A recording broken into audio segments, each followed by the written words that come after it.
Behind the Frenzy, sponsored by the My Auto Group. Hey everyone, welcome into the Behind the Frenzy podcast. I'm Dean Holzwarth with my good friend Andy McDonald, who was very nice and generous enough to hook me up with Griffin's tickets this past Saturday. So it just kind of shows his friendship and his girlfriend's, generosity to, a friend to be able to go to the Griffin's game. And we're talking about high school football, though. We are. I just wanted. But it's nothing wrong to mention the Griffins are 4-0. Griffins are 4-0. We used to talk about lots of other stuff. Remember, we used to talk about the Lions. Yeah, we did. We kind of would shift gears and we'd vent about the Lions. For sure, it happens. But, that was kind of when it was like, we still want to talk about the other sports. Yes, 100%. Yeah. No, there definitely was still high school football last weekend, and there was plenty of good games out there. Yes. That's for sure. And you know what? This is the last week of the season. Mm-hmm. Last week of the regular season. Yeah, it's crazy. Halloween night. Yeah, not Halloween night. Halloween night. That's going to be the first game of the playoffs. Yeah, my bad. For sure. Yeah. Okay, well, let's kind of recap last week. Some conference championships were up for grabs, and the first one, let's talk about Unity Christian and South Christian. Unity kind of avenging their loss last year to South Christian in the playoffs, who knocked them out, and just kind of rolled again. Yeah, we kind of talked about South Christian's been that team that's been able to find a way to win, even when they don't have their best teams. Yeah. Unity made sure that didn't happen this time. I mean, to be able to get the points they did, they're just playing at another level right now. This team really is that good. Maybe something that we didn't preview as much going into the year, that we didn't really know was going to be this good, but they are this good. It's been a lot of fun to watch them play. Everybody loves when their offense is moving with that offense, and they've been able to do it all year repeatedly, and they did it again this past weekend and left little doubt in a 42-14 win over South Christian. So pretty impressive. Yep. I think, we'll probably talk about this next week, kind of our predictions for who we think can make it to Ford Field. Yeah. Like we did last year, but I think Unity Christian will be, probably at the top of that list. Yeah, 'cause it's technically Selection Sunday or whatever this weekend, right? It is. For them, yeah, for sure. So we'll find out playoff matchups on Monday, and we'll talk about those on Tuesday. No doubt. Or next week. It'll be exciting. So another game that we had was Catholic Central and Northview. Yep. Catholic Central was able to perfect record in the OK Black to win the OK Black championship, and once again they did it with defense. Yeah, again, a team leaving little to no doubt. It was kind of one of those things where we were like, maybe they'll get tested. Northview is probably still looking for that big win for their kind of back. And once again, the Cougars, they just every year, it's like they find a way to be this team no matter what, that's just dominant. And they just kind of quietly get themselves to this record and win it again. They just do it every year under Todd Colster.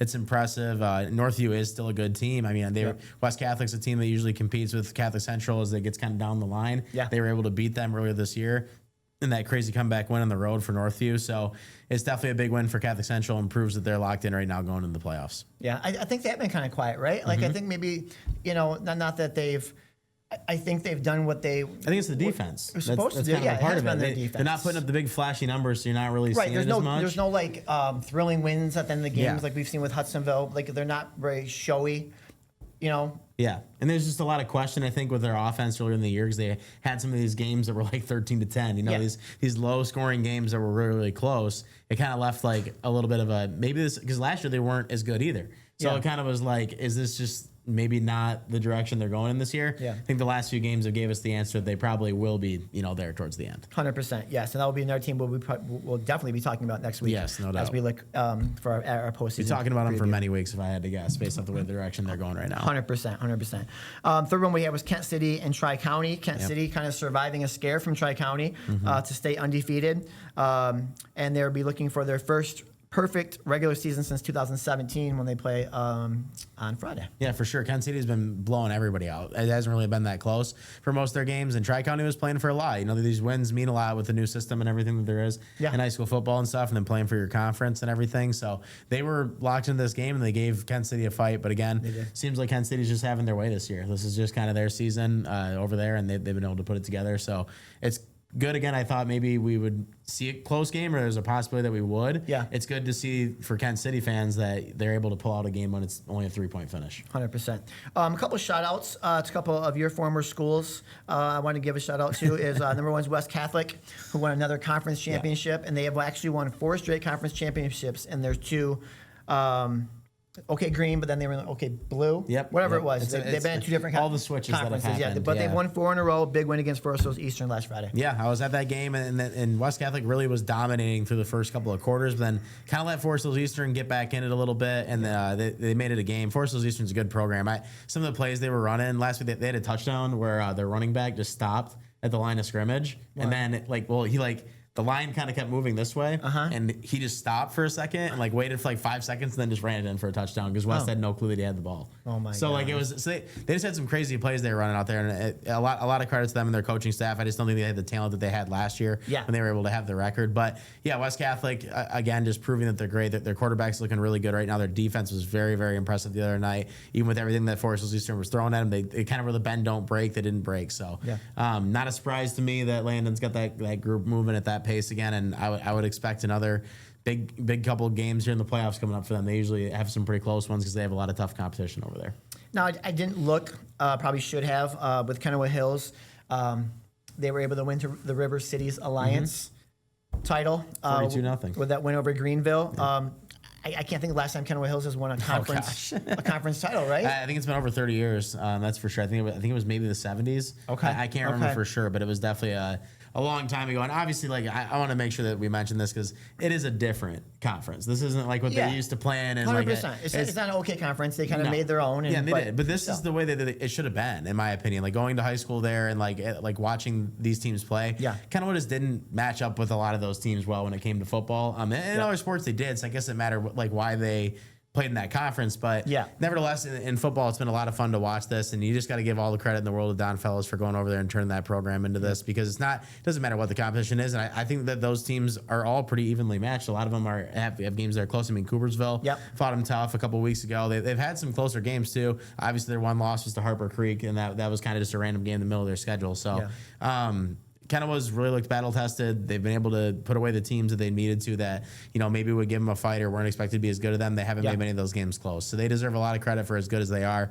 That London Hampton at running back that they have, I saw some highlights of him. He is a lot of fun to watch. When he gets in the open field, you're not going to tackle him when he's past the secondary. It's over. So, they have a lot of fun players to watch. They have a lot of playmakers, and Don's always been good at getting the best out of kids. And I think right now it's definitely going in their direction. Yeah, you look at Don. Obviously, he's kind of had his share of kind of off the field problems at times, but you can't question what he did at Grandpa's Christian, leading them to a state title. Then he went over to Union and kind of changed the culture of that program. And then obviously he's doing, what he's doing now at Kennewood Hills. Yeah, no, it was. I think some people looked at that hire originally with a little bit of question, but I think if you talk to any of those kids, they talk about how much they love him and how much they like playing for him. And I think he's done a great job of changing the culture around there. Because again, when I went to school there, it wasn't like it was. Football wasn't really you went to the games, but it wasn't like it was a big thing. It feels like when you go to those games, they got a DJ, they got a brand new turf, they got the scoreboard, like a 5-minute intro video. Nice. It's just they feel like they really have changed the direction to make high school football feel important over there. And Don's a huge part of that. Yeah, I'll be interested to see how they do in the postseason, right? How deep can they go this year? Yeah, it really is interesting because it's again, the competition will get tough when if they do get to that regional 100%. Level, it'll get very tough. So it'll be interesting to see how that goes. Yep. Okay. Well, let's kind of turn our attention to the spotlight games for this week. I think one thing that's interesting, most conference championships have been decided. There's still a few out there. A lot of non-conference games this week. But the big one, I know I talked a little bit more about Godwin Heights last week, but Godwin Heights Belding. Okay, silver title on the line for all the marbles. Yeah. I tried to look through Godwin's history, and I went back probably 30 years. Last time they won a conference championship. So what a big game for them, and hopefully they can cap out the season. Belding's won the last 3 straight silver titles, so they're the defending champs here. But I don't know. I think Godwin can maybe do it. I believe in Godwin Heights. What they did 2 weeks ago at Fruitport when I was there and I covered that game, so impressive to me with how they were down in that game. The fourth quarter, they just kept having play after play when they needed it. Those kids are ready. They know how to play. I haven't watched a lot of Belding this year. I've covered them once, so I don't know. I'm sure they're good. They're good in and year out. That program's always good. Something feels special about Godwin Heights this year, and I'm going to take them to win that game for sure. Kalamazoo United. There's a couple Kalamazoo area schools. Kalamazoo United plays Schoolcraft. Kalamazoo United comes in 6-2. Schoolcraft's a 7-1. Schoolcraft lost in the semis last year. Always been a very talented program and obviously made deep runs in the postseason. And they're having another great season. Yeah, I mean, Schoolcraft's only lost this year to Unity Christian, and we just talked about them and how good they've been. So it doesn't surprise me that they're at this point. They always find a way in that division to have good athletics, and they seem to be competing in a lot of sports. And then Kalamazoo United, they've only allowed 7 points the last 4 weeks. Went back and looked. So that's pretty impressive. It is pretty impressive. They have defense going for them. Yeah. They've been able to score plenty of points. So this should be a good game between two teams that probably will be pretty evenly matched, if I had to guess. Yeah, definitely. And then Zeeland West at West Catholic, a really good non-conference game. Obviously, we've already touched on West Catholic a little bit, what they've were able to do with winning in their conference championship. But, I think games like this kind of help you get ready for that first week of the postseason. Because both these teams are playoff bound. You almost kind of wonder that if they thought that went on the schedule, because it is a really odd timing for it, right? But it's like they're both still fighting for something. I mean, West Catholic kind of locked up their division, but more points the better, I guess, and to kind of get yourself in the right mindset going into the playoffs. I think again, what you just said is the perfect sentiment that when you play these kind of games late in the schedule that matter like that, it does mean a lot when you go into the postseason and you get these times where you get tested and the games are close and you got to pull away or whatever it might be. It's been a lot of fun to watch. I've been at a lot of West games this year, and they're a pretty good team. But Zeeland West is a really good program, and that's gonna be tough for West Catholic's defense. Has been really, really good the past couple of weeks, but it's gonna be tough for them to be able to defend what Zeeland West brings on offense.